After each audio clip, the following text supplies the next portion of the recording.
तो उन्होंने बताया भी था कि सर संवाद की वीडियो आप बना करके अपलोड करें, इसलिए आज लाइव पढ़ रहे हैं हम संवाद।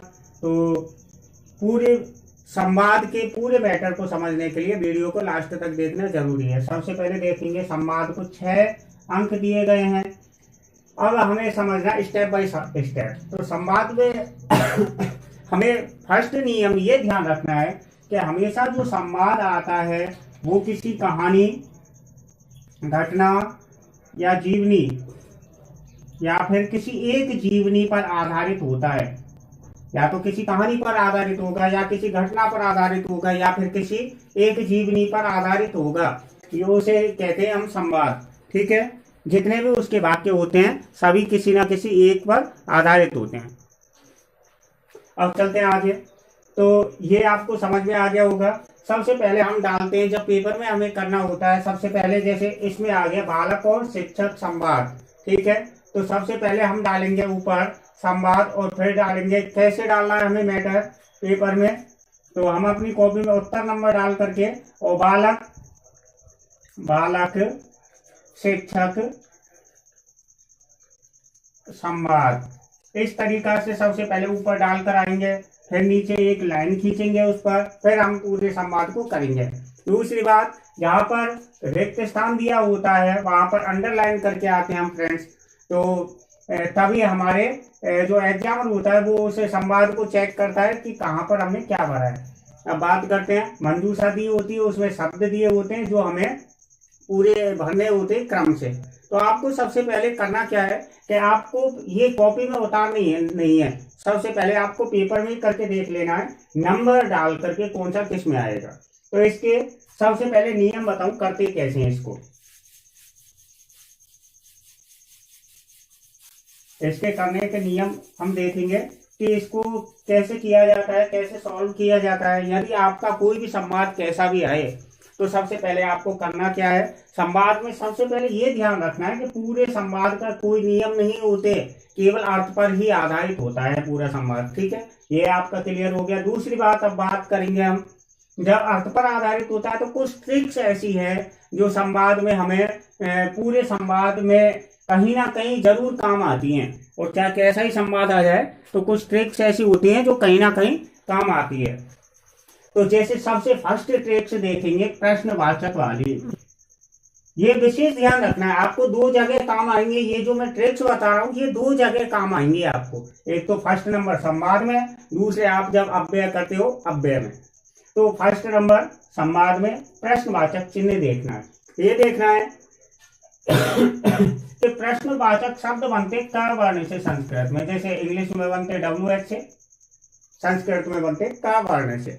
तो आपको ये सबसे पहले ये देखना है प्रश्नवाचक चिन्ह कहाँ कहाँ पर लगा हुआ है। एक तो भैया यहाँ लगा है, एक यहाँ लगा है, एक यहाँ लगा है, 3 जगह प्रश्नवाचक चिन्ह लगे हैं पूरे संवाद में। ठीक है, अब इसमें करना क्या है, दिमाग बिल्कुल नहीं लगाना, कभी भी दिमाग को इतना विशेष वेस्ट करना ही नहीं है। 3 जगह लगा हुआ है प्रश्नवाचक चिन्ह। अब ये देखना है उन प्रश्नवाचक चिन्ह से पहले कहीं पर का से बनने वाले प्रश्नवाचक शब्द तो नहीं है। तो इसमें देखा जाए तो इसमें तो नहीं है, इसमें कहीं भी का से बनने वाला कोई भी प्रश्नवाचक शब्द नहीं है।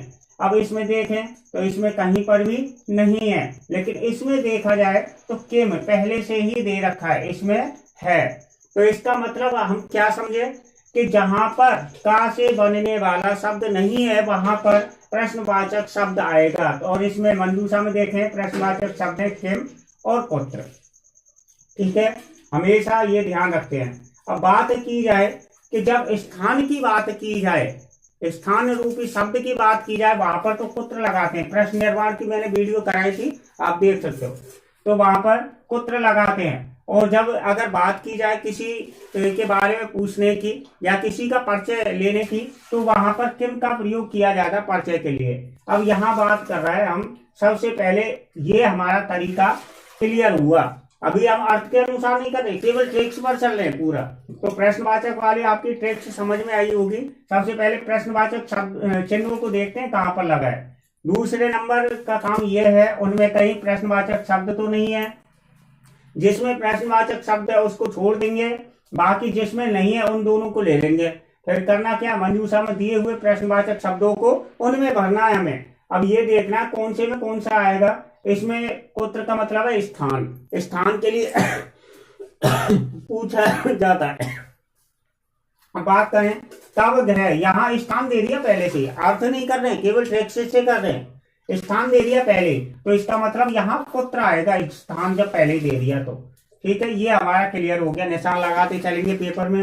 अब बात करें हम, इसके नीचे अंडरलाइन भी करके आनी है। अब बात करें परिचय, नमस्कार तब नाम, जब नाम पूछ रहा है ये क्या हो गया, परिचय हो गया। तो परिचय के लिए किम आता है, ये तो हो गए हमारे दोनों प्रश्नवाचक शब्द। ठीक है, ये क्लियर हो गया, आपको समझ में आए होंगे। अगर समझ में नहीं आए तो आप पूछ सकते हैं। अब बात करें इसके अलावा, ये हो गए हमारे प्रश्नवाचक। उसके अलावा बात करते हैं हम कि जैसे दूसरा नियम है, एक हो गया प्रश्नवाचक वाला, दूसरा संबोधक सूचक शब्द वाला। अगर संबोधन सूचक चिन्ह लगा है, उससे पहले अगर रिक्त स्थान है, हमेशा ध्यान रखेंगे व्यक्ति वस्तु स्थान से संबंधित शब्द लिखते हैं उसमें। और मंजूषा में देखते हैं कि व्यक्ति वस्तु स्थान या कोई नाम से संबंधित शब्द है या नहीं है, तो कहने का मतलब संज्ञा शब्द। अब देखा जाए कि संबोधक सूचक चिन्ह यहाँ लगा हुआ है भैया, और कहीं नहीं है, ये तो हमारा क्लियर हो ही गया, ये हो गया हमारा क्लियर। दूसरा ये क्लियर हो गया, इसमें संबोधक सूचक चिन्ह नहीं है, इसमें भी संबोधक सूचक चिन्ह नहीं है, इसमें लगा हुआ है लेकिन पहले से ही भरा हुआ है। इसमें देखें, इसमें भी नहीं है, इसमें देखेंगे तो इसमें भी नहीं है, इसमें देखा जाए तो इसमें भी नहीं है। अब बात करते हैं हम संबोधक सूचक चिन्ह किसमें, इसमें।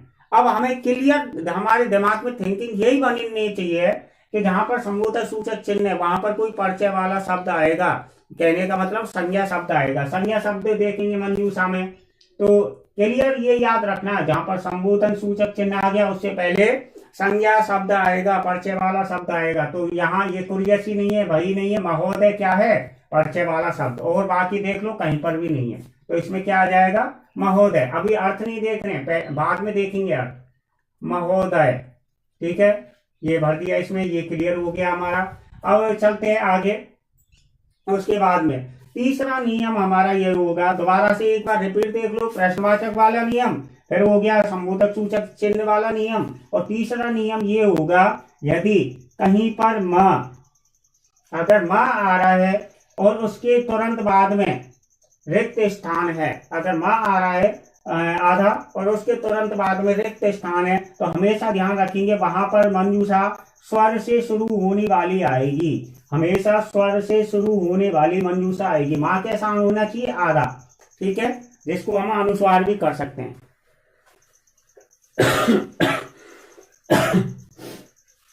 दोबारा देख लो, अगर कहीं आधा माह आ रहा है, आधा माह है और उसके तुरंत बाद में अगर रिक्त स्थान है, तो वहां पर मंजूषा का शब्द कैसा आएगा, स्वर से शुरू होने वाला। अब इसमें देखते भैया कौन से में है।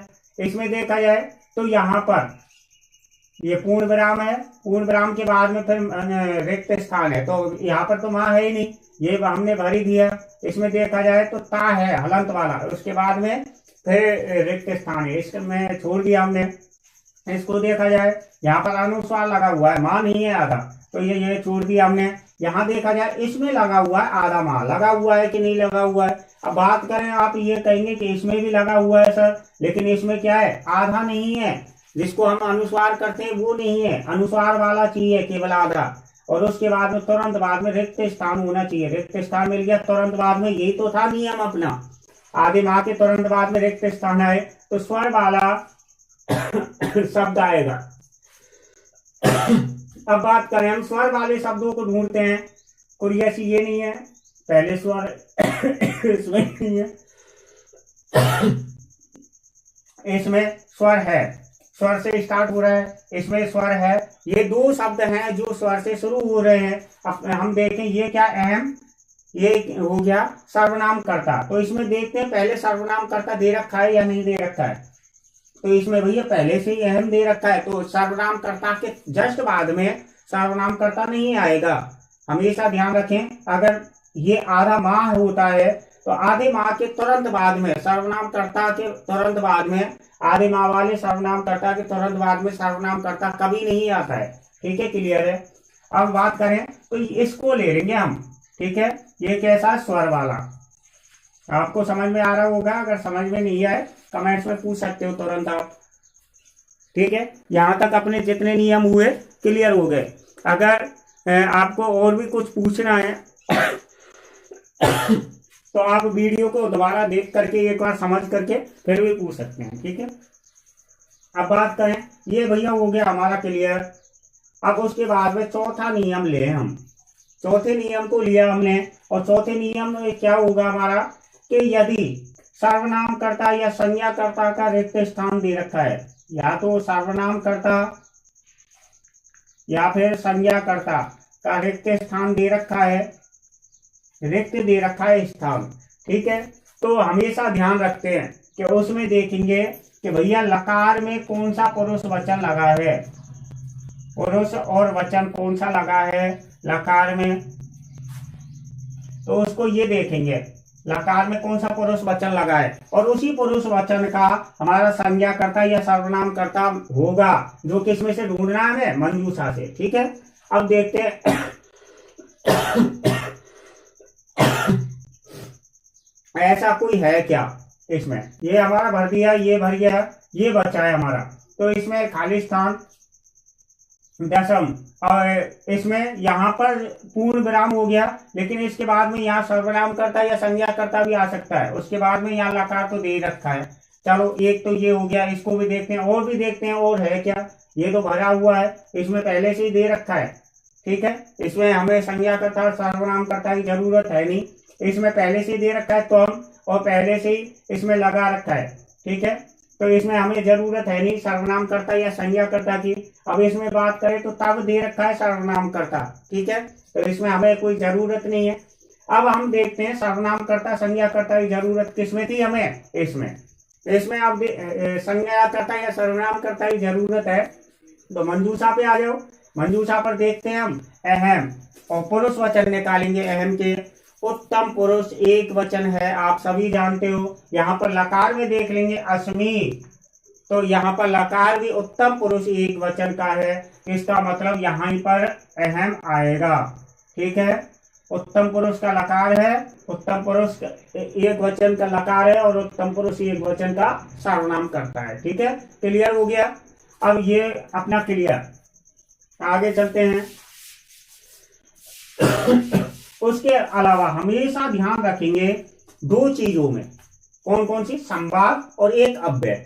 अगर आपको वही का प्रयोग करना है, वही का प्रयोग तब होगा, उससे पहले रिक्त स्थान में पंचमी विभक्ति मिलेगी। वही तो रिक्त स्थान में आएगा, तो वही का प्रयोग वहां होगा, उससे पहले पंचमी विभक्ति मिलेगी। हमेशा क्लियर कर लो, ये तो दिमाग में रख लो अपने में। ठीक है, अब इसमें देखते हैं रिक्त स्थान से पहले भैया कहीं पंचमी विभक्ति है क्या। पहले मंजूषा में देखेंगे वही है या नहीं है, तो वही दे रखी है इसमें, तो वही को भरना कहाँ पर है इसे देखेंगे। रिक्त स्थान से पहले पंचमी है या नहीं है, तो यहाँ देखें ये तो भरे ही हुए, यहाँ देखें रिक्त स्थान से पहले पंचमी विभक्ति, रामात नगरा। और दूसरे में भी देख लेते हैं, ऐसा होता है कई बार दो में दे रखी होती है, तो हमें किसमें भरना, फिर अर्थ के अनुसार भरेंगे हम। तो इसमें नहीं है रिक्त स्थान से पहले पंचमी, यहाँ ये भर ही गया है रिक्त स्थान से पहले पंचमी, इसमें भी नहीं है। तो हमेशा ये वही वाला आपका क्लियर है, कन्फर्म है, ये तो आंख बंद करके भर दो आप। पंचमी विभक्ति के जस्ट बाद में अगर रिक्त स्थान है तो वही आएगा। ठीक है, अगर मंजूषा में दे रखा है तो ऐसा मत करना भैया कि मंजूषा में दे नहीं रखा है और आप वैसे भर दें। ठीक है, वही ये हो गया, वही क्लियर। बाद में देखेंगे अर्थ के अनुसार हमारी मंजूषा सही बनी है या नहीं, संवाद सही है या नहीं है, तो ये क्लियर हो गया। अब चलते हैं हम उसके बाद में। हमारा जो पुराना नियम था चौथा, कि भैया सर्वनाम कर्ता या संज्ञा कर्ता को रिक्त स्थान में भरना है, तो लकार के अंत में पुरुष वचन देखेंगे, तो वही हमारा छठवां नियम भी हो जाएगा। छठवां नियम ये है कि अगर हमें कहीं पर लकार वाले शब्द भरने हैं कहने का मतलब क्रियापद भरना है जिसमें लकार जुड़ा है। तो हम किसे देखेंगे? सर्वनाम कर्ता या संज्ञा कर्ता के पुरुष वचन को देखेंगे। ऐसा अगर कोई वाक्य है तो देखते हैं हम। तो इसमें देखा जाए तो यहाँ पर लकार नहीं है, क्रियापद नहीं है, ठीक है। इसमें देखा जाए तो यहाँ पर भी नहीं है, लेकिन अब देखेंगे कि इसमें त्वम, त्वम उत्तम पुरुष सॉरी इसमें देखेंगे कि त्वम मध्यम पुरुष एक वचन। अब लकार जो मिलना चाहिए हमारा मध्यम पुरुष एक वचन का ही मिलना चाहिए। कुर्यसी मध्यम पुरुष एक वचन, ठीक है। मध्यम पुरुष एक वचन का ये मिल गया, मध्यम पुरुष एक वचन का ये मिल गया। इसमें पहले से देख लेंगे कोई क्रियापद तो नहीं है, इसमें क्रियापद नहीं है, तो इसी को भर देंगे हम कुर्यसी, ठीक है। ये यहां तक हो गया क्लियर। अब चलते हैं हम, थोड़ा जल्दी कर रहा हूं क्योंकि वीडियो काफी लंबी खिंच जाती है। अगर मैं पूरे संवाद को आपको डिटेल में समझाऊं तो करीब 1 घंटे में भी आपकी वीडियो क्लियर नहीं होगी, अगर मैं छोटे छोटे पॉइंट को भी लेकर चलूं तो। क्योंकि इसकी ट्रिक्स हैं जो मेरे पास ट्रिक्स हैं, बाकी मैं किसी की नहीं बता रहा हूं। मेरे पास जो वर्तमान में ट्रिक्स हैं वो इतनी ट्रिक्स हैं, बहुत ज्यादा, हर टॉपिक की बहुत ज्यादा ट्रिक्स हैं, ठीक है। तो इसलिए मैं बहुत फास्ट समझा रहा हूं आपको, क्योंकि वीडियो काफी लंबी हो जाती है फिर। अब देखें कि हमारा एक ही ये शब्द बचा है भाव, और एक ही ये वाक्य बचा है, तो इसमें हम भाव भर देंगे क्योंकि लास्ट वाला तो लास्ट में ही आएगा। अब देखते हैं पूरे को अर्थ के अनुसार। अगर अर्थ सभी का सही निकल आया तो बिल्कुल करेक्ट है। दूसरा तरीका एक ये भी होता है कि भैया अगर एक गलत हो गया तो दूसरा भी गलत होगा। क्यों होगा? अगर नीचे वाले को ऊपर वाले में भर दिया तो ऊपर वाले ने तो बताएगा ही कि भैया मैं गलत हूं, और नीचे वाले का ऊपर वाले में, ऊपर वाले का नीचे वाले में, तो दोनों गलत अर्थ बताएंगे, ठीक है। तो अब देखते हैं, यहाँ बालक कहता है कि महोदय जी नमस्कार, बिल्कुल सही है यहाँ पर। तो फिर शिक्षक कहता है नमस्कार, तुम्हारा क्या नाम है? ये बिल्कुल सही भरा है हमारा। बालक कहता है, मैं कह रहा था ना, नाम के लिए अगर बात की जाए, परिचय के लिए अगर बात की जाए तो किम का प्रयोग करते हैं, हमेशा ध्यान रखना। प्रश्न निर्माण के भी मैंने नियम कराए थे पहले, बहुत शॉर्ट में कराए थे। तो प्रश्न निर्माण के जब नियम थे उनमें भी यही बताया था मैंने, स्थान के लिए पुत्र, परिचय के लिए किम, ठीक है। अब बात की जाए किम, तुम्हारा क्या नाम है? बालक कहता है मेरा नाम मोहन है, मैं 10वीं कक्षा का छात्र हूँ, बिल्कुल सही है यहाँ तक। अब बात करें, शिक्षक कहता है तुम्हारा घर कहाँ है? स्थान के लिए तुम्हारा घर कहाँ है? बालक कहता है महोदय जी भरतपुर नगर से वही बाहर एक ग्राम में, एक गांव में है। भरतपुर